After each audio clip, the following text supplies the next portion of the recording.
মানে স্যার উনি নিজে হচ্ছে পূর্ব মেদিনীপুরের লোক, পূর্ব মেদিনীপুরে ভগবানপুর থেকে উনি এসছেন কলকাতায় যাদবপুরে পড়াবে। তিনি ওখান থেকে এখানকার তারপর আইএসআই মানে সব মানে খুব ভালো স্টুডেন্ট।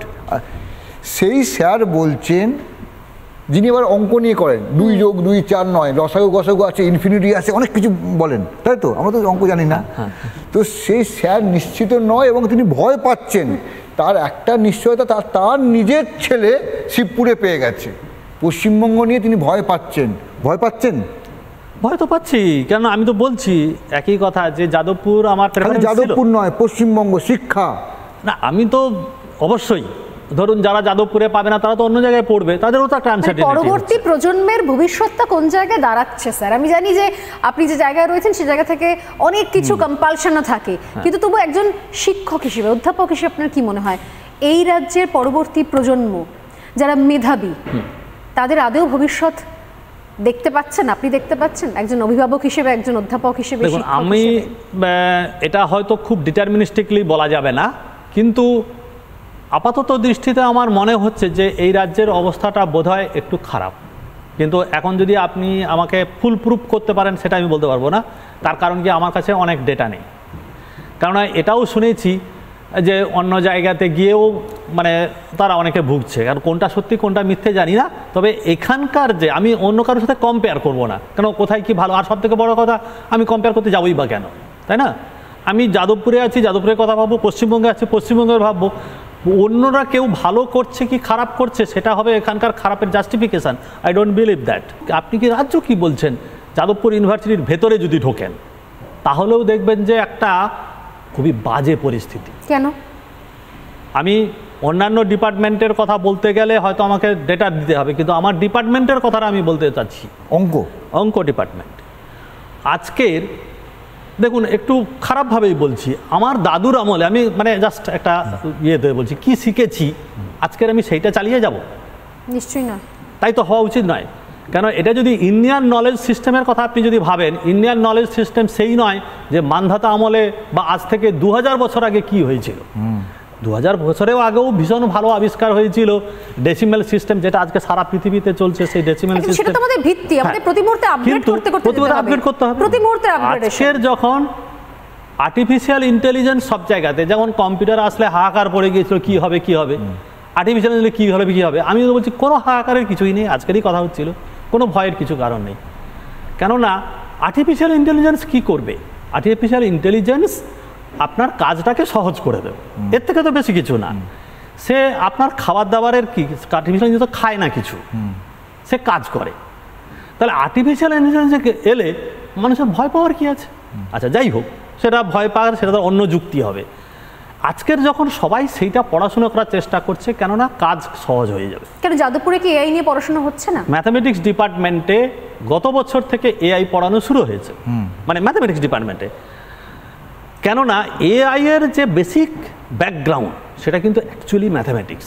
যে যাই বলুক না কেন, ম্যাথামেটিক্স ছাড়া এআই হতে পারে না। অ্যালগরিদম যখন ডিটারমিনিস্টিক হয় তখন সেটাকে আমরা সো কল্ড কম্পিউটার সায়েন্স বলছি, আর নন ডিটারমিনিস্টিক হয়ে গেলেই হয়ে যাচ্ছে আর্টিফিশিয়াল ইন্টেলিজেন্স। এটা নিয়ে আপনি বলছেন যে আগের বছর সবে শুরু হয়েছে এআই। আমি যতদূর জানি মানে অন্যান্য রাজ্যে এটা নিয়ে তো পড়াশোনা শুধু নয়, এটা নিয়ে আমি ম্যাথামেটিক্স ডিপার্টমেন্টে হয়েছে, এআই হাব তৈরি হয়েছে। তো সেটা আমাদের পশ্চিমবঙ্গে যাদবপুরে কেন হবে না? এবারে ভাঙড়ে কেন একটা এআই হাব? সেটাই আমি বলতে চাইছি যে আপনি ছোট্ট থেকে বুঝতে, যে বললাম না, ছোট জায়গা থেকে আপনি অনেকটা বড় জিনিসকে গেস করতে পারেন যে কি চলছে। গতবারে এআই যখন পড়ানো হলো, গত বছর খুব একটা ছেলেরা জানে না, এবছর পড়ানো হলো। এবছর ছেলেগুলো অনেকেই নিতে চেয়েছিল, তাদেরকে দেওয়া হয়নি, দেওয়া হলো না সাবজেক্ট। মাত্র দেওয়া হয়েছে ডেতে 12 জন আর ইভিনিংয়ে দেওয়া হয়েছে 7 জন। কি বলছেন স্যার? কিসের কারণ? না কারণটা কি না, কিছু কিছু সাবজেক্টের মানে স্পেশাল পেপারে ছাত্ররা পড়তে চাইছে না। কথা হচ্ছে যে ভয়ানক কথা তো, হ্যাঁ, কথা হচ্ছে যে সাবজেক্টটা ছাত্ররা ইন্টারেস্টেড নয়, স্পেশাল পেপার যখন, তাকে জোর করে পড়াবেন কেন?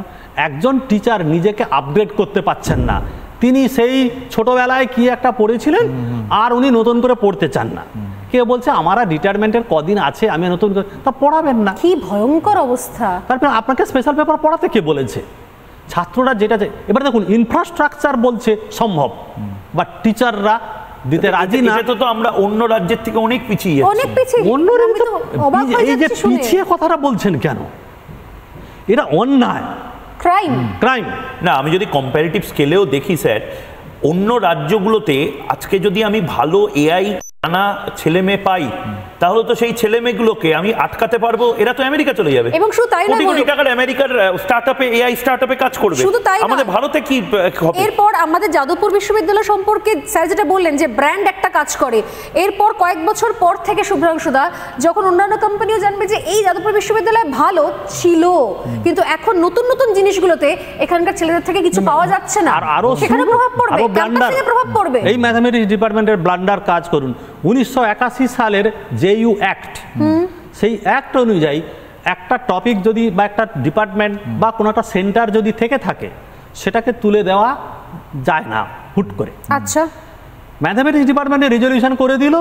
আর আমি যখন ভাইস চ্যান্সেলর ছিলাম, তখন ভাইস চ্যান্সেলরশিপ পরে যিনি ডিন ছিলেন, তিনি সেটাকে কি করলেন, ম্যাথমেটিক্স ডিপার্টমেন্ট থেকে নিয়ে গিয়ে ফ্যাকাল্টিতে নিয়ে গেলেন। অ্যাজ সাচ ফ্যাকাল্টিতে কোনো টিচার নেই।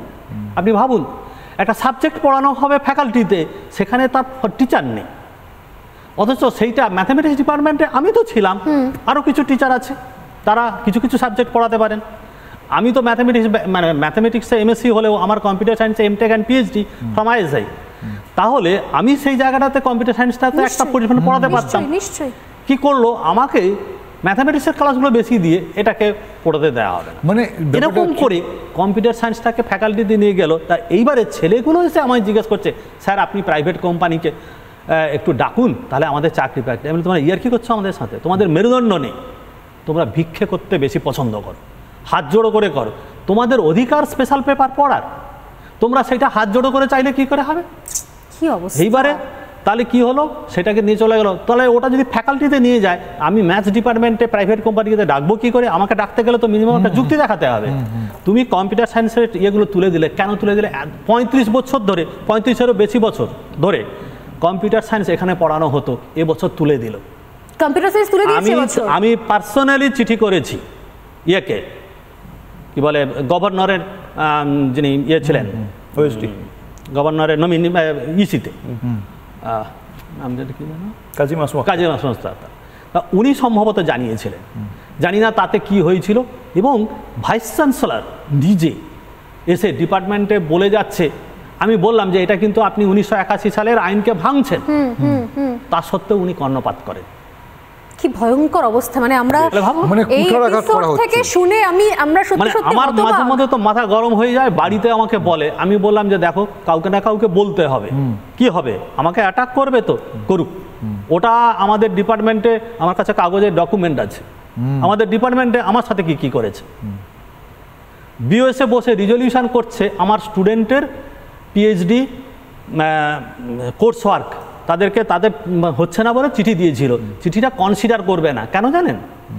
আমি একটা কমপ্লেন করেছিলাম, সেই কমপ্লেনটা আমাকে উইথড্র না করলে আমার ছাত্রের চিঠি তারা পড়বে না। কি ভয়ঙ্কর। তালিবানিতে এরকম ঘটনা ঘটে না, কাকে বলবেন? এবারে ধরুন আমি এবারে এই সমস্ত করব নাকি আমার পড়াশোনা করব না পড়াবো, মানে বাংলার এই মুহূর্তে নানা ধরনের কন্টেন্ট দেখার জন্য লাইক করুন, শেয়ার করুন আমাদের ফেসবুক পেজ, সাবস্ক্রাইব করুন আমাদের ইউটিউব চ্যানেল। পাশাপাশি অন্যান্য ব্রেকিং নিউজের জন্য অবশ্যই চোখ রাখুন রিপাবলিক বাংলায়।